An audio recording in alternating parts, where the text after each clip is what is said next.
Who was the man behind the myth? The leader who guided a fledgling nation through the fires of revolution and laid the foundation for a new republic. This is the story of George Washington. Before he was a general or president, George Washington was a young surveyor, venturing into the wild frontiers of colonial America, an experience which deeply shaped his remarkable and resilient character.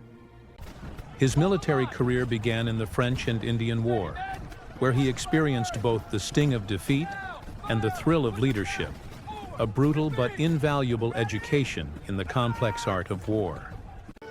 In 1759, Washington married the wealthy widow Martha Dandridge Custis, becoming a devoted stepfather and a prosperous Virginia planter, meticulously managing his beloved Mount Vernon estate with great innovation and care.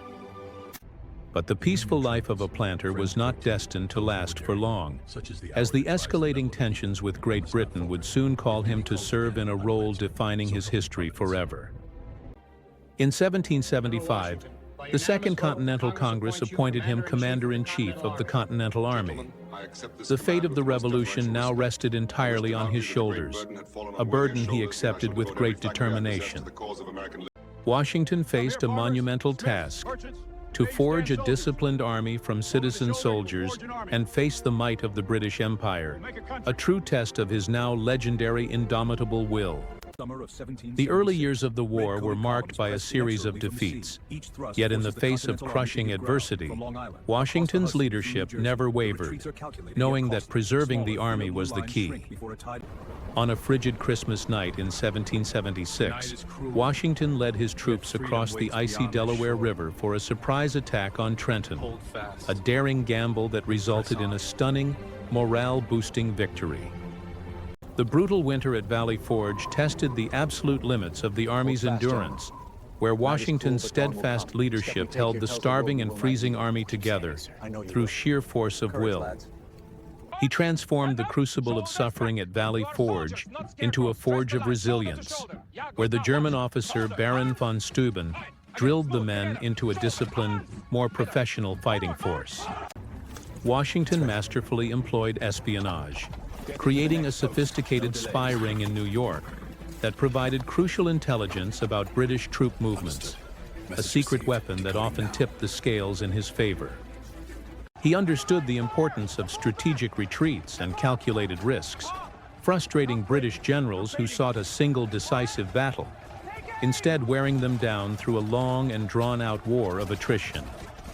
Washington's relationship with his officers, like the young and ambitious Alexander Hamilton and the loyal Marquis de Lafayette, was crucial for maintaining unity and command throughout the long, arduous conflict. The Battle of Monmouth in 1778 demonstrated the Continental Army's newfound professionalism, as they stood toe-to-toe with British regulars in one of the largest and longest battles of the entire war. Though the war raged on, Washington had to contend with political infighting in Congress and plots to replace him, challenges that tested his political acumen as much as his military skill. He faced down the Newburgh Conspiracy in 1783, a potential military coup by his own officers, diffusing the crisis with a powerful emotional appeal that reaffirmed the principle of civilian control. The French alliance, secured by diplomats like Benjamin Franklin, proved absolutely essential, providing the money, troops, and naval power needed to finally challenge British dominance on the North American continent. In 1781, with the crucial aid of the French fleet, Washington executed a brilliant strategic maneuver, marching his army south to trap the main British army under General Cornwallis at Yorktown. The decisive American-French victory at Yorktown forced the British to the negotiating table, effectively ending the Revolutionary War and securing the birth of a brand new, independent, and free nation. After the war, Washington shocked the world by resigning his commission and returning to Mount Vernon, rejecting any notion of military rule and establishing a vital precedent for the new republic. His peaceful retirement was short-lived. The weaknesses of the Articles of Confederation became apparent, prompting calls for a stronger national government to hold the fragile Union of States together. In 1787, he was persuaded to preside over the Constitutional Convention in Philadelphia, where his unifying presence lent immense legitimacy and authority to the historic and monumental proceedings. In 1789, George Washington was unanimously elected the first President of the United States, accepting the office with a heavy heart, fully aware of the immense responsibility of shaping a new government. As president, he focused on establishing the foundations of the executive branch, creating the first cabinet to advise him and a functioning government, choosing the simple title, Mr. President. He navigated the fierce rivalry between his Secretary of State, Thomas Jefferson, and his Treasury Secretary, Alexander Hamilton, whose conflicting visions for America's future defined the nation's first political parties. Hamilton's financial plan, which Washington supported, established a national bank and assumed state debts, creating a stable economic foundation for the country, but sparking fierce opposition from southern states. In 1794, Washington personally led troops to quell the Whiskey Rebellion in western Pennsylvania, demonstrating the new federal government's power and resolve to enforce its laws and maintain national order. In foreign policy, he skillfully navigated the treacherous waters of the French Revolution, issuing the Proclamation of Neutrality to keep the young nation out of destructive and costly European wars. Jay's treaty with Britain, though deeply unpopular and controversial at the time, successfully averted another war with the British and secured the evacuation of their forts from the American Northwest Territory. He oversaw the planning and initial construction of the new federal capital city on the banks of the Potomac River, a city that would one day bear his revered and honored name. Washington signed the Fugitive Slave Act of 1793, a law that empowered slaveholders to recapture escaped slaves, highlighting the deep and painful compromises made over slavery in the nation's early years. He worked to establish peaceful, if unequal, relations with Native American tribes through treaties. It is done. Though his policies ultimately facilitated the westward expansion of American settlers onto indigenous lands, a complex legacy. During his presidency, he made official tours of the states, seeking to foster a sense of national identity and unity, bringing the office of the president directly to the American people. He was a private and reserved man, often described as aloof, yet he understood the power of public image, carefully crafting his every appearance to command respect for his office. Washington endured relentless and often vicious criticism from the partisan press of his day, which attacked his policies and character, establishing a contentious but vital tradition of a free press.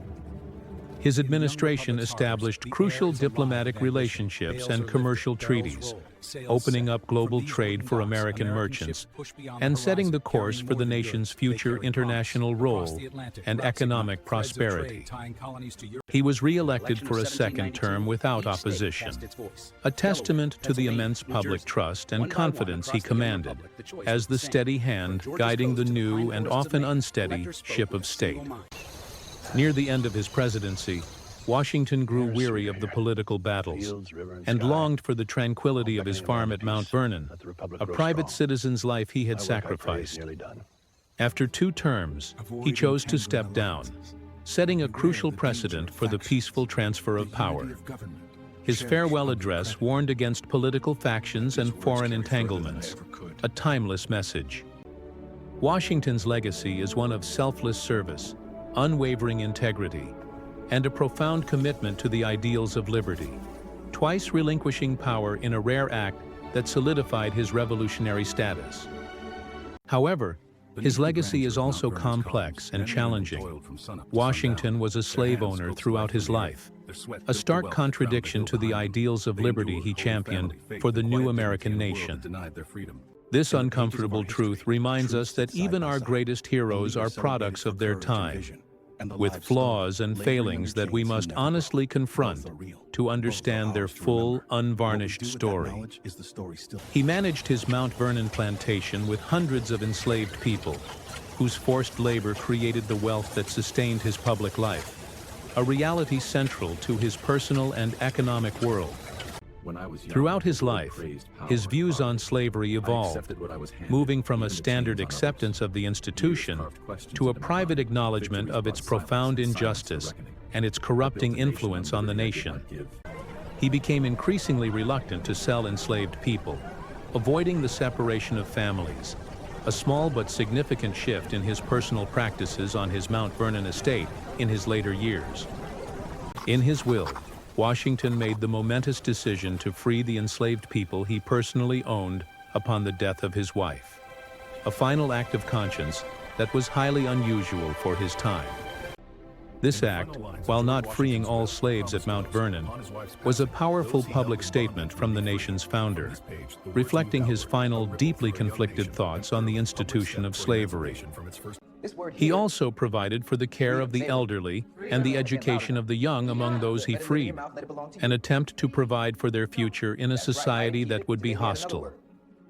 This final act set him apart from every other major slaveholding founding father, none of whom freed their slaves in such a manner, making his decision a landmark, if imperfect, final statement.